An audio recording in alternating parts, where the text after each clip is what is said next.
Bienvenue, voici l'édition des régions, le journal des rédactions régionales de France 3.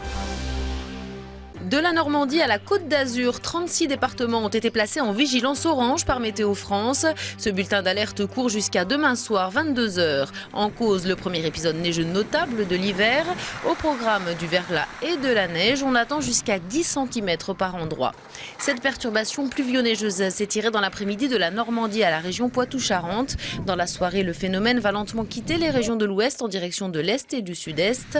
Prudence si vous êtes sur les routes, les chaussées sont très glissantes. À Orsine, dans le Puy-de-Dôme, certains automobilistes en ont fait les frais. Au petit matin, certains se sont fait surprendre dans des virages orientés au nord, sans doute en raison du verglas.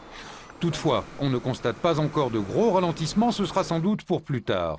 Et puis, dans les petites communes rurales, comme ici à Orsine, dans le Puy-de-Dôme, le dispositif est bien en place depuis la fin de l'automne, même s'il est assez lourd à gérer. Nous avons 17 villages sur la commune. Et donc nous avons un principe, c'est d'intervertir le démarrage de l'intervention. C'est-à-dire qu'on démarre d'un village, le lendemain on démarre d'un autre village, etc. de façon à ce qu'il n'y ait pas de favoritisme.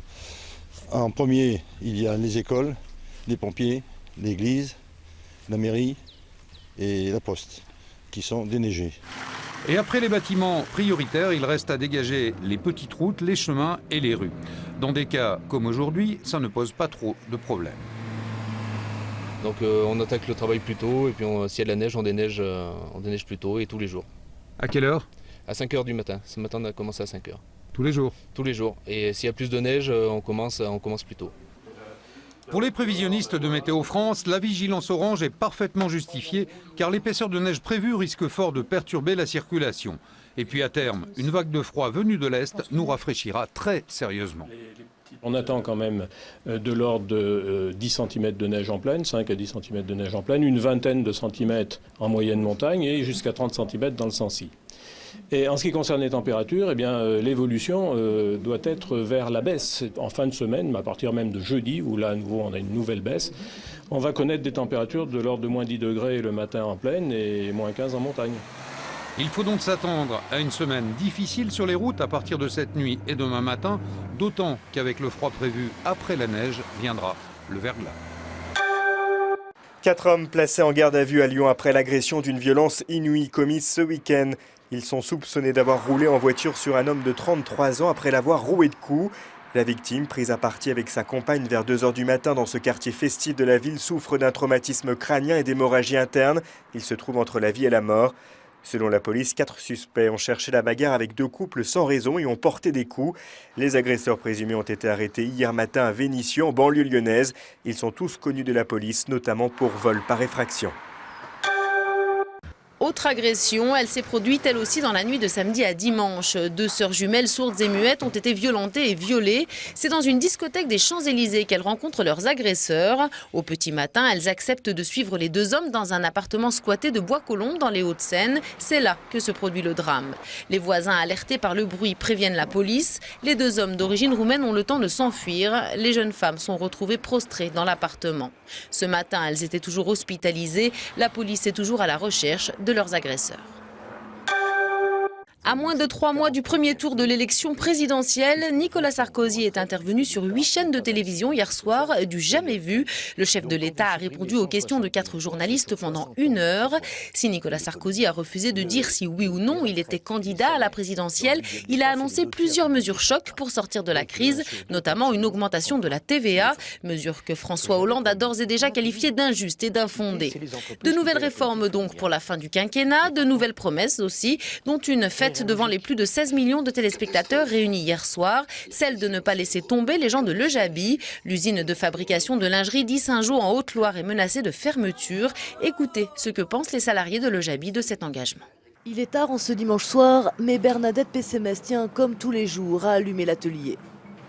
Désert, pas une pièce de lingerie n'est sortie d'ici depuis le 17 janvier, depuis que les 93 ouvriers ont appris que leur usine ne serait pas reprise. Ça fait drôle de le voir désert comme ça.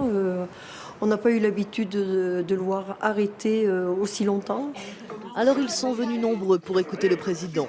Il y a Jacqueline, 36 ans chez Le Jaby, Sylvana, 38 ans, Huguette, 30 ans de carrière, tout un peu désabusée. Je pense qu'il ne nous dira pas ce qu'on espère, parce que nous, ce qu'on espère, nous toutes, c'est du travail, et c'est pas là qu'il va nous donner du travail. Bonsoir, Monsieur le Président. Pourtant, Bonsoir. très rapidement, Nicolas Sarkozy a un mot personnel pour eux. J'espère que dans quelques jours, on aura trouvé la solution. Il pense à nous. Mais M. Sarkozy dit qu'il ne va pas nous laisser tomber, mais pourquoi il n'y a pas réfléchi avant? Il est un petit peu coincé, bien sûr qu'il est un petit peu coincé, il y a les élections. Catastrophe. TVA sociale, crise financière, chômage. De l'emploi. Tour à tour, un silence religieux ou des huées. Au final, personne ne semble vraiment convaincu. Sur ces délocalisations, la réindustrialisation du pays, ça n'a pas été son truc prioritaire. Pourtant, c'est le plus important pour notre pays. Hein. C'est encore les mêmes qui vont payer. Hein. On nous avait dit qu'on allait gagner plus. Là, ils viennent nous annoncer qu'on va gagner moins, puisque la TVA va augmenter. Vous pourriez voter Sarkozy, vous a convaincu là? Non. Après le Jabi, autre dossier brûlant et du même acabit, celui de Petroplus. Le ministre de l'Industrie, Éric Besson, a confirmé aujourd'hui qu'il existait plusieurs repreneurs possibles pour la raffinerie de Petit-Couronne placée en redressement judiciaire. Mais la gauche veut plus, elle réclame des propositions concrètes. De gauche comme de droite, le défilé des politiques se poursuit chez Petroplus à Petit-Couronne. Ministre chargé notamment de l'industrie, Éric Besson a visité la salle de contrôle de la raffinerie et le centre de production de l'usine. Il est venu annoncer aux salariés qui sont les repreneurs potentiels. Simplement vous dire qu'il y en a plusieurs, je vous le redirai tout à l'heure, il y en a plusieurs, mais maintenant il y a des administrateurs judiciaires nommés. Plusieurs élus locaux de la majorité et de l'opposition se sont aussi rendus sur place. Député de la Seine-Maritime, Laurent Fabius souhaite des propositions concrètes du gouvernement. Là, c'est un coup de poignard. Donc, les syndicats ont fait absolument ce qu'il fallait faire. Moi, je suis allé voir le Premier ministre l'autre jour, qui m'a dit bon, on va essayer de s'en occuper. Aujourd'hui, il envoie le ministre de l'Industrie. Nous, ce qu'on veut, c'est des choses concrètes. Hein. C'est pas du baratin. C'est-à-dire que le gouvernement, dont c'est la tâche, trouve un repreneur. Et là-dedans, Petroplus est certainement mal comporté, mais il y a aussi beaucoup de choses à dire sur la Shell, qui, comme vous le savez, était le propriétaire antérieur. 1650 salariés attendent avec impatience le nom des repreneurs de la raffinerie qui est en redressement judiciaire. Le dossier Petroplus est devenu un enjeu politique. Cette décision fera date dans l'histoire militaire française. La Cour d'appel de Paris a autorisé aujourd'hui un juge d'instruction à enquêter sur l'embuscade d'Uzbin qui a tué 10 soldats français en Afghanistan. C'était il y a 3 ans. Leurs familles se battaient depuis pour que la justice accepte d'instruire leur plainte contre l'armée française. Elles estiment que la mission de ces soldats avait été mal préparée. Ces soldats avaient à peine 20 ans. Tombés au combat en Afghanistan le 18 août 2008, au cours d'une embuscade tendue par les talibans. Hommage de la France à ces 10 militaires dont la mort a ébranlé l'opinion française. Mais dans quelles circonstances ces soldats ont-ils été tués? Les familles veulent savoir. 7 d'entre elles portent plainte contre l'armée, plainte à l'époque classée sans suite. L'an dernier, un juge estime qu'il y a bien lieu d'ouvrir une enquête contre l'armée pour homicide involontaire. Ce matin, la Cour d'appel lui donne raison. Écoutez, c'est une réaction de soulagement, parce que, par l'intermédiaire du procureur de la République, l'État a tout fait pour que cette instruction ne soit pas ouverte. Il aura fallu se battre, mais on va enfin savoir comment ces jeunes soldats sont morts, comment ils ont été sacrifiés. On n'a jamais dit qu'un militaire, lorsqu'il endossait l'uniforme, n'endossait pas sa mort possible, hein. Que ce soit clair. Ce jour-là, les soldats français sont avec des militaires afghans en mission de reconnaissance en Surobi, à l'est de Kaboul.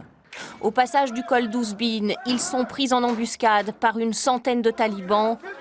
Les combats vont durer jusqu'à la nuit. Les militaires étaient-ils suffisamment équipés? Les appuis aériens auraient-ils tardé à arriver? Y a-t-il eu des failles dans la chaîne de commandement? Pour la première fois, la justice va donc pouvoir enquêter sur une opération de guerre et peut-être apporter des réponses à ces familles de soldats. Bon, mais messieurs, le moment que vous attendiez depuis longtemps est arrivé. Vous êtes préparés à partir, c'est maintenant le grand jour. Ils sont 105 marsouins du régiment d'infanterie chars de marine à rejoindre le Tchad. Tous partent pour une mission de 4 mois au contact de la population. Le travail qu'on effectuera d'un point de vue technique avec l'armée tchadienne sera surtout de la formation dans divers domaines, que ce soit la topographie, l'orientation, le combat. Et sinon, le travail que nous, on sera amené à faire sur place, au-delà du fait qu'on continuera à s'entraîner dans le domaine du tir, du combat, ça sera aussi d'effectuer des tournées de province. Retour prévu fin mai, début juin. Plus d'1 millier de personnes ont ovationné Pierre Mauroy hier à l'Opéra de Lille. Hommage était rendu à l'ancien ministre de François Mitterrand qui vient de rendre son dernier mandat de sénateur à l'âge de 83 ans. Martine Aubry a rappelé toute l'ampleur du personnage à qui elle a succédé. Notre respect va bien sûr au grand homme politique, dont l'action a marqué tant l'histoire de notre République que l'histoire de notre région et de notre ville. Et notre fidélité va à l'homme. Un film sur la vie de Pierre Mauroy a été projeté et l'Orchestre national de Lille a également joué en l'honneur de cet ancien instituteur qui a aussi beaucoup œuvré pour la culture. Le fonctionnement de certains établissements scolaires pourrait être perturbé demain. Un appel à la grève est lancé dans l'éducation nationale pour protester contre les suppressions de postes. Dans le Calvados, parents d'élèves et élus n'ont pas attendu pour se faire entendre. Et ils ont bloqué ce matin les 4 écoles de ce village pour dénoncer la suppression de 2 postes d'enseignement spécialisés pour les élèves en difficulté, le fameux réseau RAZED. Il y a beaucoup d'enfants qui ont besoin de ce RAZED. Donc si demain ils suppriment les enfants, on part sur une catastrophe. Là, c'est la catastrophe. Les enfants en difficulté, les profs ne pourront pas les prendre à part. Donc c'est pour ça qu'on a des personnes exprès pour prendre des enfants en groupe, pour les aider. Mobilisation dès aujourd'hui également dans le Nord et dans le Pas-de-Calais, où les parents d'élèves ont manifesté. 8h30 ce matin, l'entrée des élèves est quelque peu chahutée. On a une très grande chance qu'à partir de l'année prochaine, on a une classe de CPCE1 qui va remonter à 42 élèves par classe. C'est infaisable. Dans ce groupe scolaire du bassin minier, classé zone d'éducation prioritaire, une classe de maternelle va être supprimée, augmentant les effectifs dans toutes les sections. Alors les parents tractent et font signer une pétition. On doit fermer les classes favorisées pour alléger les classes milieu ZEP. On est en milieu ZEP. Aujourd'hui, ce que je n'arrive pas à comprendre, c'est pourquoi aujourd'hui on ferme une de nos classes qui est en milieu ZEP. Autre lieu, même histoire et même combat des parents qui, dans ces quartiers populaires, ont besoin de scolariser leurs enfants dès 2 ans pour des raisons financières notamment. Je me dis, aller retravailler puis pour donner à une nourrice, ça vaut pas le coup. Parce qu'on n'est pas, moi je suis pas aidée du tout au niveau des APL, au niveau des CAF. Donc si c'est pour aller travailler et payer quelqu'un, ça m'intéresse pas du tout. Nous avons des enfants qui ne parlent pas beaucoup le français quelquefois. Et donc c'est important parce que ces familles chez eux parlent leur langue familière. Et c'est important qu'un enfant puisse s'ouvrir aux autres enfants en pouvant parler le français. Le syndicat enseignant majoritaire dans le Nord dénonce aussi ces 1020 suppressions de postes dans le département. Il faut que les petits des quartiers puissent venir dans nos écoles dès 2 ans. Voilà, c'est ça l'école de la République, c'est donner les mêmes chances à tout le monde. Demain, journée de grève dans l'éducation nationale, les parents continueront leur manifestation devant l'école. Refermons cette édition en rythme avec cette exposition de grande ampleur organisée au Centre Pompidou à Paris. Les visiteurs découvrent ici les liens étroits entre les arts et la danse. Suivez le guide. Entre ce triptyque de Matisse qui représente des corps dansants et cette vidéo de Jérôme Bel tournée en 2004, 2000 mètres carrés d'exposition, 450 œuvres, peintures, sculptures, costumes, vidéos, pour comprendre comment art et danse se sont mutuellement fécondés depuis plus d'1 siècle. Hyper médiatisé et filmé, c'est par exemple l'inoubliable performance de Yves Klein en 1960. À partir des années 50 aux États-Unis, la danse a commencé à influencer les artistes, notamment ceux de la performance, avec Alan Capro qui a inventé le happening, directement influencé par des nouvelles pratiques de danse, et que petit à petit, au cours du siècle, on a vu une fusion de plus en plus intense des pratiques. Loin de n'être qu'une chronologie, cette exposition brise le rythme et rapproche présent et passé comme source d'inspiration. Ainsi, cette étonnante expérience datant de 1928 d'inscrire le mouvement dans une figure géométrique dont s'est inspiré un grand danseur contemporain, William Forsythe, en 1997. Danser sa vie, un titre d'exposition qui a une histoire, parole d'une danseuse célèbre, Isadora Duncan. Pour elle, danser et vivre était un même projet et c'est un terme qu'on a repris pour illustrer le fait que le lien de la danse et de l'art est basé aussi sur un désir de vie et d'intensité. Les dernières salles de l'exposition ont moins d'évidence dans la démonstration. Art et danse au XXIe siècle nous interroge désormais tout autrement. Tout de suite, l'édition des locales après la météo.